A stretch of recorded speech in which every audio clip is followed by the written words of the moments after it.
नमस्कार दोस्तों, राधे राधे, जय माता की। तो आज के वीडियो में मैं आपको बताऊंगी तुलसी विवाह के बारे में।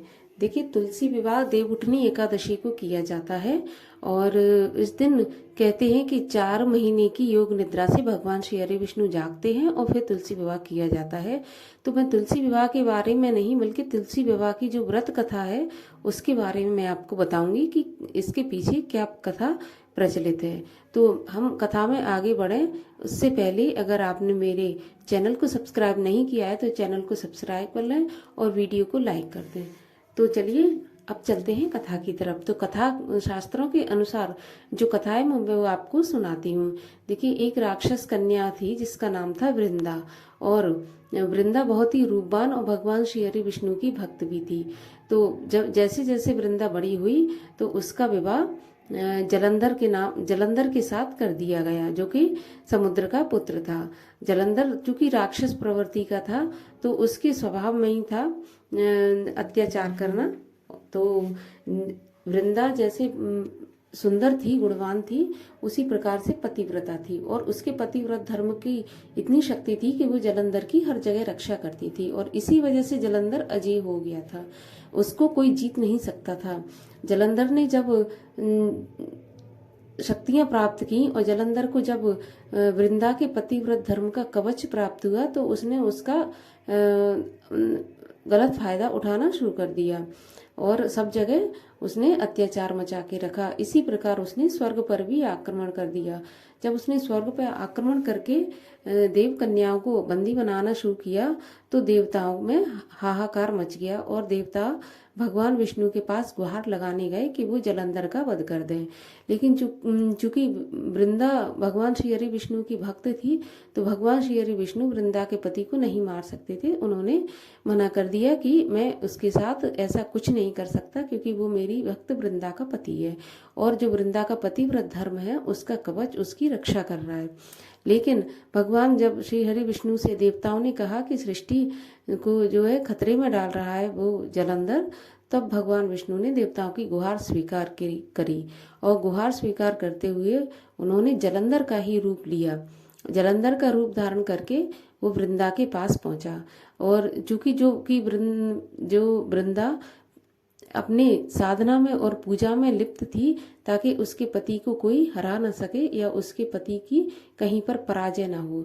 जब उसने देखा कि मेरे घर के सामने जलंधर रूप में कोई खड़ा है तो उसने उसे अपना पति जलंधर समझकर अपनी पूजा पाठ को छोड़कर बाहर आई और जलंधर स्वरूप भगवान विष्णु के पैर चरण स्पर्श किए।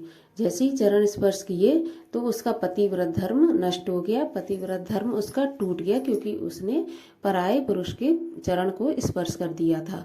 जैसे ही उसका पतिव्रत धर्म टूटा तो उधर उसका कवच भी टूट गया और देवताओं ने जलंधर का सर काट दिया और सर जैसे ही जलंधर का सर काटा तो वो सर वृंदा के सामने गिरा।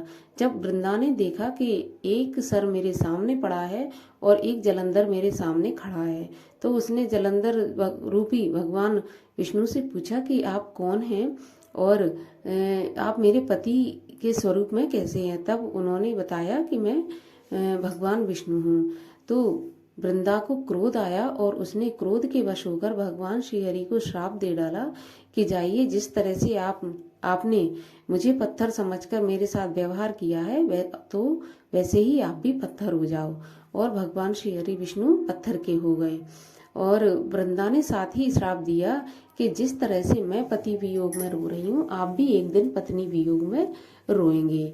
और भगवान श्री राम अवतार में ऐसा ही हुआ था। तो इसके बाद जब सृष्टि का संतुलन बिगड़ने लगा भगवान श्री हरि विष्णु के पत्थर के बन जाने के कारण, तो देवताओं ने गुहार लगाई वृंदा से कि वो अपना श्राप वापस ले ले और भगवान श्री हरि को यथा स्वरूप प्रदान करे।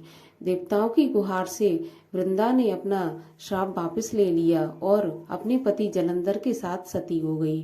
तो कहते हैं कि जहाँ पर वो सती हुई थी वहां पर जो राख पैदा हुई उस राख में एक तुलसी का पौधा पैदा हुआ, जिस पौधे को जो है भगवान ने वरण कर लिया और उस पौधे को वरदान दिया कि जब तक मेरे उसमें भोग में तुलसी पत्र शामिल नहीं किया जाएगा तो मैं वो भोग ग्रहण नहीं करूंगा।